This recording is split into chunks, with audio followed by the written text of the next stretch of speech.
কাউন্টারের সামনে এসে তারা মহিলা টিকিট করা থাকে। মহিলা আসবে ঢাকায়,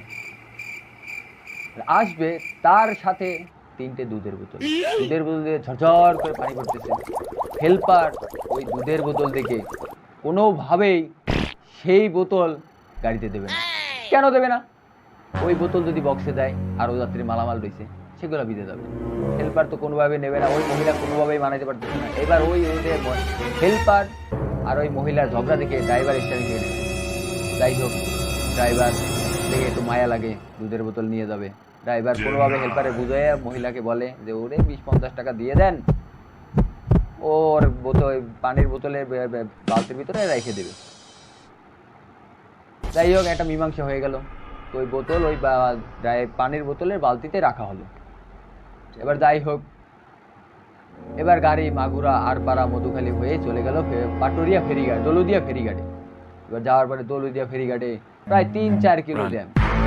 এবার জ্যামের ভিতরে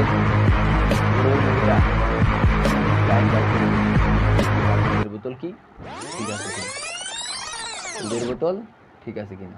যাই হোক, পরিবহন হিসাব তো একটু নেশাপানি করার ইয়ে আছে, এইগুলো হেল্পার আসবার হয়ে যাবে। ওই থেকে জানে ভরপুর নেশা করে এক জায়গা হয়ে গেছে, পুরো ব্যাল হয়ে গেছে গা। কোনো কথা বলছে না। এখন হেল্পার তো আর সোহে মুহে তো আর কিছুই হচ্ছে তার জীবনের ভিতরে কিছুই জানে না। এবার গাঁজা খাওয়ার পরে কিন্তু গলা শুকিয়ে, এবার হেল্পার আইসে ওই বালতির ভিতর থেকে বোতল বের করে টক করে দুধ খেয়ে। এবার ওই মহিলা তো 3-4 বার ফিরে গেছে, তার দুধের বোতল ঠিক আছে। এবার যখন আসলো, আইসে দেখে তার দুধের বোতল। এবার ওই মহিলা দুধের বালতি থেকে তাকাই করছে, আমার দুধ খালো কিনা।